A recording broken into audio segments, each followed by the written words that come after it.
Okay. We can eat more maybe another day. Okay. In the man, get out. Naomi's gonna do one too. We can just do it together. But you get it from that angle. Or do you want me to move and I'll get it from that angle? Yeah, you go right ahead. You go ahead. Are we ready? Do we want this music on or off? It's all right. Leave it on? Okay. Okay. I really don't know how to even start this, other than I wanted everybody to know that I'm married to the most wonderful, beautiful woman in the world. As I've said many times, I'm married up. When I married into the Backus family 54 years ago, they didn't know what they had, and because they were a family of pastors, and I don't want to say sophistication, but I'll put it this way. They had manners that I didn't have, all right? One time sitting around the Sunday dinner table when Mom and Dad pastored First Baptist in Arlington, and Mom, there were a bunch of us around the table, and remember, Mom had her eye damaged and she barely see, and I took a big helping of some kind of salad, and she reached over and started dipping off of mine onto hers. Anyway, that's just one little thing, but I want to tell you how this all started. When I started preaching as a young man at 15 years old, and this was in the days of the Billy Graham Crusades, and there's nothing like seeing hundreds of people responding to an altar call at a Billy Graham crusade. Oh, and he was my hero. And so even as a young man, and when I went to Wayland Baptist College, I was a youth evangelist, and I'd go out on weekends and preach revivals. And I always thought, boy, it'd be nice to have a George Beverly Shea to sing before I preached, just like Billy Graham did. If any of you knew who George Beverly Shea was, he'd always preach before, sing before Billy Graham preached. And I said, Lord, I want a George Beverly Shea. Well, anyway, I didn't know Joanne, and we were both freshmen at Wayland Baptist College. And one night I went into a little Baptist church, and there was this beautiful young woman. She stood up and sang this beautiful solo. I don't remember what it was. I remember I was just struck with her beauty and the sound of her, this big voice coming out of such a beautiful young lady. And inside I said, I have found my George Beverly Shea. Now, I won't get too much detail, but she was engaged from a man from Seattle. For the first 3 years, I knew her. But anyway, from then on, though, every time I would have a meeting out of town somewhere, I would try to always arrange for Joanne to come and sing before I preached. And I can tell you that the Spirit of God was on her, and many times I thought, I don't need to preach, I just need to give an invitation right now. But I have to say our relationship grew into a wonderful friendship, even though she was engaged. But after 3 years, I finally, she broke up with him and what have you, and I had to propose to her 2 or 3 times before she ever finally said yes.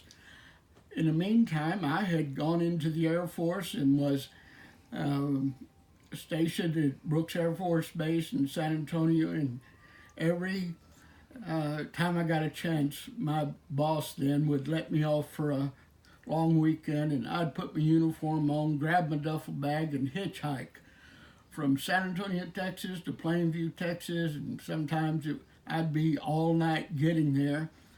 And here I would arrive at the campus at wee hours of the morning, 5:30, in my uniform, and I would stand outside her dorm. It was one of those old dormitories that had ivy growing all over the walls, and I'd throw pebbles up at her room to wake her up. And she'd come to the window and see that it was me. She'd grab a house coat, come running down the stairs and out the door of that old dormitory and leap into my arms, and I'd swing her around, and we'd go drink coffee for a while before I'd go home see my mother. And my mother would say, "Where you been, Sonny?" I'd say, "Oh, Mom, I just got here." She said, "You lie." She said, "You've been with Joanne." But that was, and needless to say, Joanne accepted my proposal, and a week after she graduated from university, I was still in the Air Force, and we got married, and we've been married. This June will be 54 wonderful years, and result of that union, we've got three of the most marvelous children that God could ever give a couple. Oh, yes. And to experience their love and their concern and care, and their spouses are all just like our own children, all three of them. And so we are so blessed. And I'm so blessed to have had 54 years with this marvelous woman. I'll be honest, years ago when we were at a dark time in my life, and Joanne was being used greatly by God. She was traveling all over Canada, speaking for women's conventions and conferences, and I was left at home, and I often thought maybe God's just going to use her and put me on the shelf. I don't But, think so. well, anyway, but in 1983 we had planted many churches, but in 1983 we settled down to a church in British Columbia. But before that, we had supported ourselves in ministry, and I was a bush pilot, and we had our own airplane. I used to fly all over the North Country to Indian reservations, and Joanne and I have not only traveled by airplane, bush plane, we've traveled by dog sled, we've traveled on skidoos, just to reach the indigenous people of northern Canada and preach the gospel and support them in any way that we could. Joanne taught school for many years. We started Christian schools that Joanne had developed, and in fact we broke ground for Christian schools in Alberta in 1973, meeting with government officials.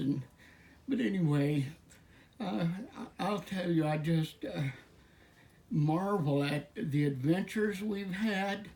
Went to Taiwan, did marriage seminars, and we did pastor seminars in Mexico, and I just don't know how much more we could have been blessed.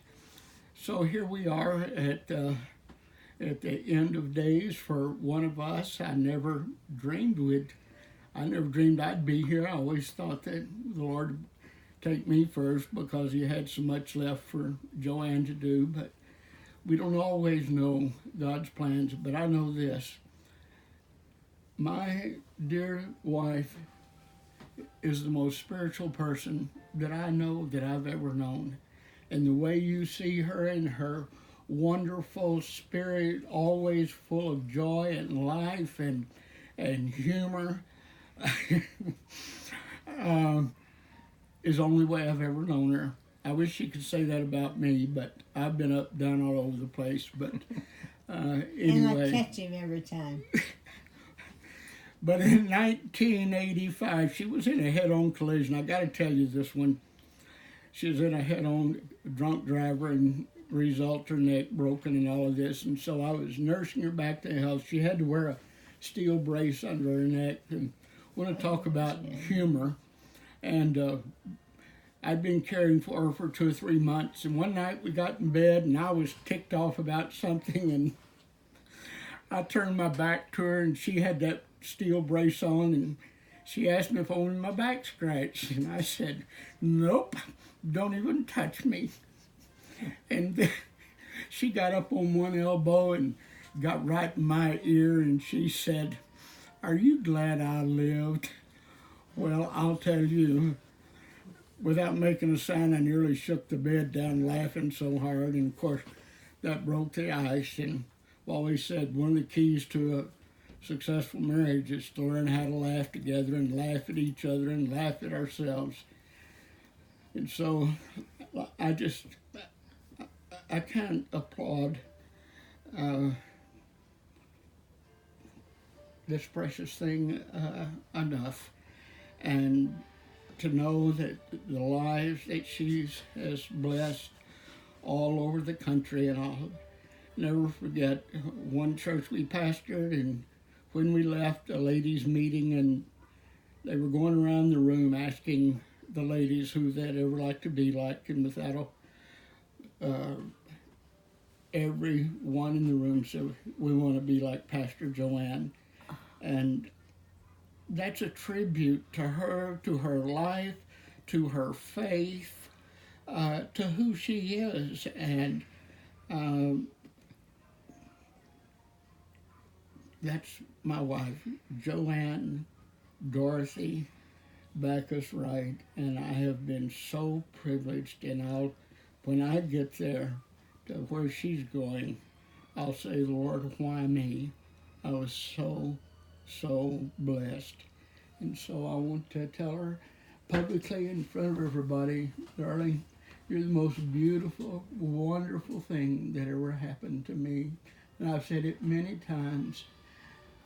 I believe that God created you for me, and I've said that publicly, and I still believe it. He created you first, and a few months later he says, I think I'm going to make a jack for Joanne. And that's exactly what he did. Yes, he Sweetheart, I love you, love you, love you. I know you do. Are you okay? I love you. Take notice when you get older, it's a lot more energy to kiss. Use all your energy wisely.